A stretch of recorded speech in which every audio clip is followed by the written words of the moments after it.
नवसृजन के निमित्त महाकाल की तैयारी ऑडियो 2। दंड भी और प्यार भी। शक्ति का सदुपयोग सज्जनों से ही बन पड़ता है, दुर्जन उसका दुरुपयोग करते ही देखे गए हैं। पिछले दिनों ज्ञान और विज्ञान के जो सूत्र हाथ लगे उनका अनर्थकारी उपयोग ही किया गया। विज्ञान के द्वारा युद्धोन्माद को पूरा करने के साधन जुटाए गए। औद्योगिकरण से यह सोचा गया कि जितनी जल्दी जितना अधिक धन बटोरा जा सके बटोर लिया जाए। बुद्धि को छल छद्म में नियोजित किया गया, शक्ति को दुर्बलों के शोषण हेतु नियोजित किया गया। संक्षेप में यही है कि इन दिनों की उपलब्धियों का उपयोग जिसे सरल और स्वाभाविक मानकर बिना किसी हिचक के प्रयुक्त किया गया। विज्ञान के द्वारा उपलब्ध होती हुई सामर्थ्य का भी इसी प्रकार प्रयोग होता चला गया। प्रतिफल जो होना था हुआ। सर्वत्र प्रदूषण ने डेरा डाल लिया। शक्तिशाली निर्भय होकर अनाचार बरतने लगे। औचित्य की मर्यादाओं को एक प्रकार से भुला ही दिया गया। यही है अपने समय की उपलब्धियां, जिन्हें चतुरता का नाम दिया जाता है। जिस रीति नीति को बहुत जन अपनाते हैं वह एक प्रकार से प्रथा बन जाती है और प्रचलन का रूप धारण कर लेती है। इन दिनों का प्रचलन यही है। छद्म और अनाचार का उन्मुक्त प्रयोग हो रहा है। नियामक सत्ता के आक्रोश के भय का अंकुश ही उठ गया है। यह अनाचार सृष्टि व्यवस्था के सर्वथा प्रतिकूल है। क्रिया की प्रतिक्रिया न हो तो संसार में अंधेर ही मच जाए, न्याय का अस्तित्व ही न रहे, पाप से कोई डरे ही नहीं, अनीतिपूर्वक लूटमार करने के लिए हर कोई आतुर होने लगे, पर ऐसा होता नहीं। जिसने यह सृष्टि बनाई है उसने क्रिया की प्रतिक्रिया का नियम भी बनाया है। फलतः अनाचार पर उतारू मनुष्य को औचित्य की प्रताड़ना भी सहनी पड़ी है। पिछली शताब्दी में 2 विश्व युद्ध और लगभग 200 क्षेत्रीय युद्ध हुए हैं, जिनमें ऐसे घातक अस्त्र शस्त्रों का उपयोग किया गया है कि लोगों को अपार धन जन की हानि उठानी पड़ी। हवा और जल में इतना विष घुल गया है कि लोग मुश्किल से ही जीवन यापन कर रहे हैं। अपराधों की बाढ़ सी आई हुई है। शारीरिक और मानसिक स्वास्थ्य गड़बड़ा गया है। हर कोई आशंकित और आतंकित दिखाई देता है। इन परिस्थितियों में कोई भी चैन से नहीं रह रहा है। अगले दिनों परिस्थितियां और भी अधिक बिगड़ने की चेतावनी सभी विज्ञजन दे रहे हैं। मनुष्य को सौंपा तो बहुत कुछ गया है, पर इतना नहीं कि वह सृष्टि की व्यवस्था को ही गड़बड़ाकर फेंक दें। उसे संरक्षक, माली और अभिवृद्धि करने वालों की जिम्मेदारियों के साथ भेजा गया है। इसीलिए नहीं कि वह इस सुरम्य उद्यान के चलते हुए क्रम को ही उलट कर रख दे। जब तक सही चाल, सही गति और सही रीति नीति को अपनाए रहा गया, तब तक सब कुछ ठीक ठाक चलता रहा। प्रगति का संतुलन ठीक बना रहा। परिस्थितियां सब ओर से ठीक बनी रही। ऐसे ही संतुलित अवसर को सतयुग नाम दिया जाता है। मनुष्यों में पारस्परिक स्नेह और सहयोग बने रहने से सभी को पारस्परिक सद्भाव का लाभ मिलता रहा। प्रकृति की अनुकूलता बनी रही। किसी को ऐसे अनिष्ट न सहने पड़े जो प्रकृति की प्रतिकूलता के कारण उत्पन्न होते हों। सुख शांति का वातावरण बनाए रहना यहाँ की परंपरा है। जब तक मनुष्य ने अपनी मर्यादाएं बनाए रखी, तब तक सब कुछ सुखद और सुरम्य ही बना रहा। इस सृष्टि में जहाँ सदाशयता के उपहार मिलते रहे हैं, वहाँ यह व्यवस्था भी है कि यदि उद्दंडता भरे अनाचार बढ़ते जाने लगे तो तुरंत न सही, कुछ ही विलंब से उनका कड़वा प्रतिफल अवश्य मिलने लगे। लड़के जब अनुशासन बिगाड़ते और स्कूल में अवांछनीय धमाचौकड़ी मचाते हैं तो शिक्षक को कड़े अनुशासन का प्रयोग कर भय दिखाना पड़ता है।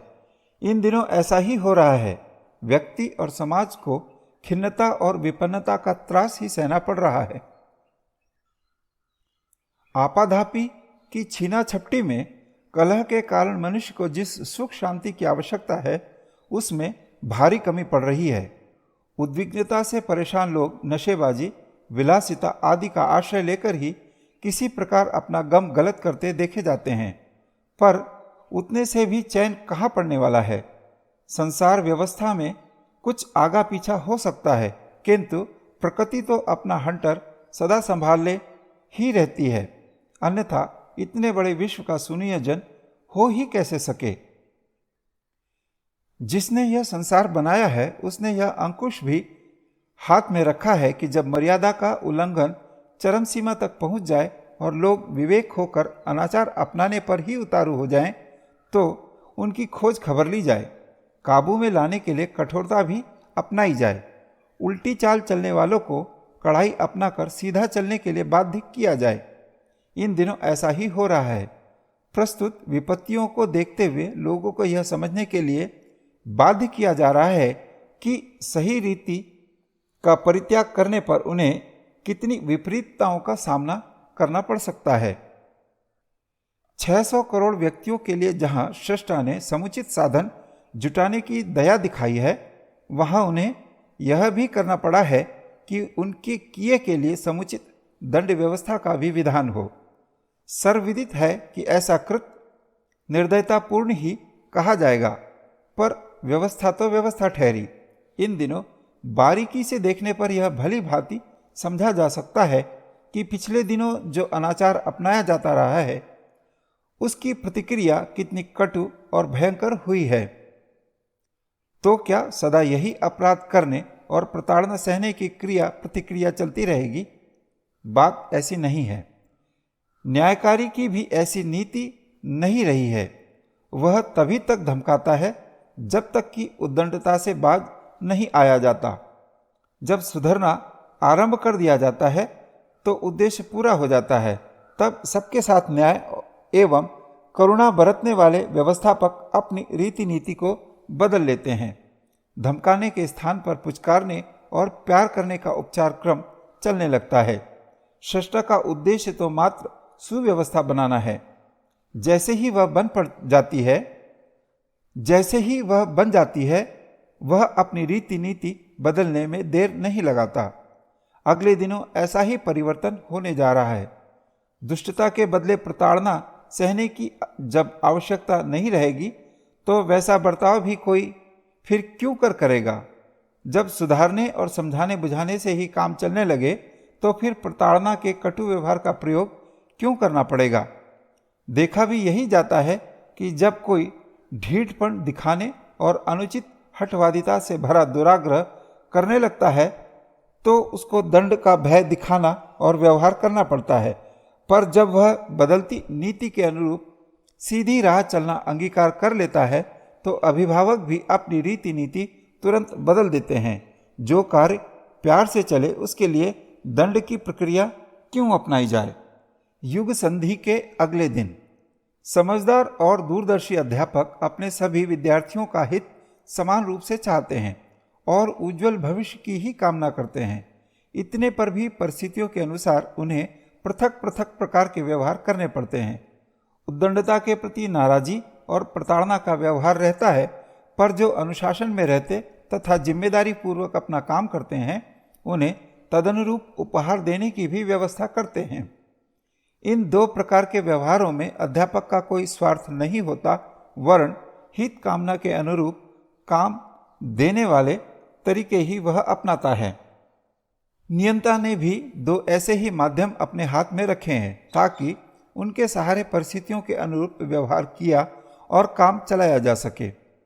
पापी नरक का त्रास भोगते हैं और पुण्यात्माओं को स्वर्ग सुख का रसास्वादन करने का अवसर मिलता है। दंड प्रक्रिया का एक नाम महाकाल भी है, जो दुष्वृत्तियों के प्रति प्रताड़नाओं की व्यवस्था करता है। दूसरा पक्ष है सुखद संभावना। अनुशासन में रहने वाले, मर्यादाएं पालने वाले और मानवोचित सत्कर्मों को अपनाने वाले सुखद संभावनाओं के पात्र होते हैं। आलंकारिक कथा गाथाओं में उसके कई नाम दिए गए हैं। पारस, कल्पवृक्ष तो प्रसिद्ध नाम है ही, एक तीसरा भी है, विश्वकर्मा। इन सब नामों के मूल में उद्देश्य मात्र यही है कि कर्म का प्रतिफल मिलकर रहता है, भले ही उसमें कुछ कारणवश विलंब लग जाए। पिछले 2000 वर्षों में लोगों ने, विशेषतः शक्तिशाली वर्ग ने अपनी क्षमताओं का दुरुपयोग किया है, उसे मूलतः अनीति में उद्दंडता, दुष्टता आदि में नियोजन किया है, उसका प्रतिफल सामने है।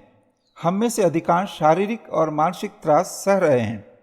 दुरुपयोग के कारण दरिद्रता का भाजन बनना पड़ता है। दुर्व्यवहार के कारण द्वेष और विग्रह बढ़ता रहता है। ईश्वरीय मर्यादाओं का उल्लंघन करने के कारण उन दैवी विपत्तियों का सामना करना पड़ रहा है जिन्हें प्रायः पापात्मा लोग भुगतते हैं। निंदा, भर्त्सना, अप्रामाणिकता, अविश्वास आदि का भाजन और दुर्घटनाओं के शिकार प्रायः ऐसे ही लोग बनते हैं। जिन दिनों अनाचार का प्रचलन बढ़ जाता है उन दिनों की परिस्थितियां ऐसी बन पड़ती हैं जिन्हें कलयुग कहा जा सके। दुष्कर्म करने वाले अपने किए का दंड भुगतते हैं, पर मूक दर्शक बनकर अनीति को देखते रहने वाले, प्रतिरक्षा न करने वाले भी अपनी कर्तव्यहीनता, असामाजिकता एवं कायरता के कारण उसी वर्ग में आते हैं, भले ही उनने प्रत्यक्ष दुष्कर्म न किए हो। ऐसी घटनाएं घटित होती ही रहती हैं। कभी कभी इनमें देर भी लग जाती है। आज का दूध कल का दही बनता है। आज का बोया बीज कई दिनों बाद अंकुर बनता है और उसको वृक्ष बनने में तो और भी देर लग जाती है। पिछली 2 सहस्राब्दियों में सत्ताधारियों ने, धर्मोपदेशकों ने, चतुर्जनों ने, धनाध्यक्षों ने और कलाकारों ने अपने समय की धूर्तताएं करने में कमी नहीं छोड़ी है। इस भूल के कारण अनाचार बढ़ता रहा है और उसकी प्रतिक्रिया इस प्रकार सामने आती रही है कि व्यक्ति और समाज का ढांचा बुरी तरह लड़खड़ाने लगा है। इसी का प्रतिफल है कि सर्वत्र असंतोष और असमंजस अपने बुरे रूप में सामने आता रहा है। अगले दिनों यह स्थिति और भी भयंकर होने की संभावना है। इसी कारण सर्वत्र असंतोष, विग्रह और अनाचार की मात्रा असाधारण रूप से बढ़ रही है और असंख्य कुसंभावनाएं एक के बाद एक उभरती चली आ रही है। यदि क्रम यही रहा तो अगले दिनों ऐसे दुर्दिन देखने को मिल सकते हैं जिससे मानवीय सत्ता और महत्ता या दोनों ही संकट में पड़ी हुई दिखाई देने लगे। सृष्टा संतुलन का ध्यान रखता है। वह यह सब तभी तक सहन करता है जब तक कि खेल खिलवाड़ की प्रतिक्रिया सहन शक्ति की मर्यादाओं के भीतर रहती है। जब बात आगे बढ़ जाती है तो उसे भी बड़े कदम उठाने पड़ते हैं। अस्पताल में जिस प्रकार भयंकर दुर्घटनाग्रस्त रोगी को उपचार क्रम में सबसे आगे रखा जाता है, इंटेंसिव केयर की जाती है, उसी प्रकार यहाँ अधिक भयंकर दुर्घटना की कुछ संभावना रहती है, वहाँ पहले हाथ डाला जाता है।